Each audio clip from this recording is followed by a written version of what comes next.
Hi, I'm Joe Finsternis, and tonight I'm going to talk to you about a movie called Mark of the Devil. Now, this movie takes place in medieval Europe during the times when witch hunting was a big thing, when people were being burned for heresy. And at the beginning, it almost tries to set itself up as some sort of anthology. It says that it follows these three different cases that supposedly really happened. And I'm not really quite sure which three cases it was referring to, and honestly I didn't care enough to do the research before going into this review, because there are more than three people who get sentenced throughout the film. But it mostly follows these two characters named Vanessa and Christian who fall in love with each other. Christian is a man of God, and a witch hunter. Vanessa is a little more of a radical thinker. She only believes in what she can see and touch. I smell a sitcom. But yeah, the love story really isn't all that interesting. You pretty much know the kind of path that Christian's character is going to take throughout the film.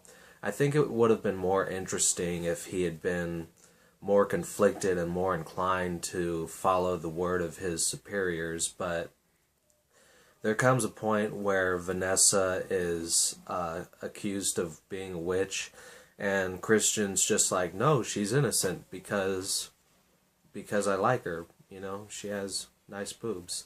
And aside from the love story, you know, there are a few scenes where other people are being accused, and you see these long torture scenes being played out. I mean, I guess they're not too long by today's standards, but they are pretty detailed, and some of the effects are a little dated, but there are a few effective moments throughout the torture scenes. Still, the fact that they were able to film effective torture scenes doesn't really make the movie much more than a torture porn, to be honest.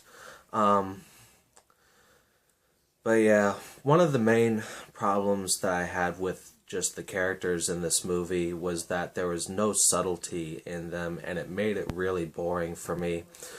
Whenever somebody was upset about something, they couldn't just communicate it with a look or a gesture or anything like that.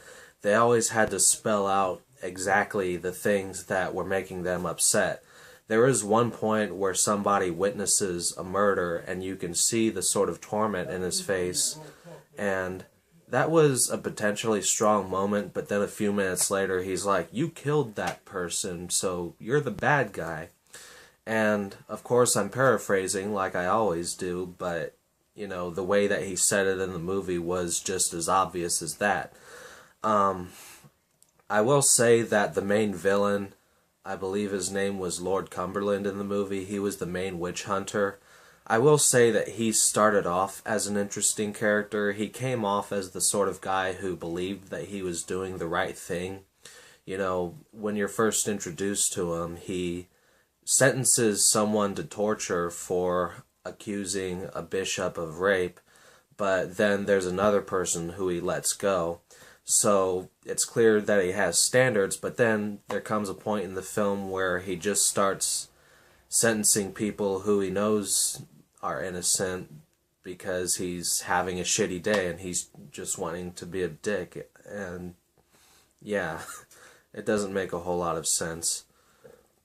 Anyway, that's pretty much all the attention I think this movie deserves. I don't recommend it. It isn't even bad enough to be funny, not so bad that it's good, so just, yeah, don't watch it. Anyway, that's all I've got to say about Mark of the Devil. I hope you all have a good one.